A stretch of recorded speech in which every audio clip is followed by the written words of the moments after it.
ना हूँ सीमाद्री नायक घर डंगासिल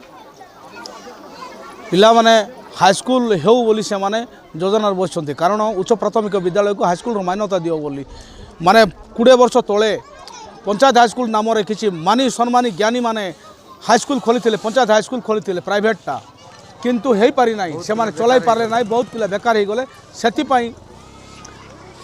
कौन है माने आमे सरकार पाक जनइबू बोली सरकार पाक जनइली मु निजे 2017 मसीह वार्ड मेंबर थी गणशिक्षा विभाग को जाइली डीओ पाक जाइली बीओ पाक जाइली कागजपत्र समस्त लोक पाक पहुँचा गला कलेक्टर सार को दिखाई एसपी सार को दिखाई कारण हाईस्कल मान्यता दियो बोली किंतु हाँ हाँ हाँ बोली आमको भूताइला बेलू आम आज हे काली हे चुपचाप रही किंतु आज पर्यंत हो पारि ना से पिला माने अष्टम क्लास मुझे आप्लिकेसन देली सेते बेले ठारू अष्टम क्लास है अष्टम क्लास बढ़ला पर नवम दशम रे पिला माने जीवे कोटी तार जॉब दिंतु सरकार आज आज आम पिला माने बसी जदि समस्यार समाधान हेबो ना हाईस्कल मान्यता दिया जीवो ना ताहले आम राजरास्ता गलाइबा बाध्य हेबु सेते बेले सरकार आसी निश्चित भाव में माने राजरास्ता गलाइला परे उच्च प्राथमिक विद्यालय को हाईस्कल देवाक बाध्य हेबे।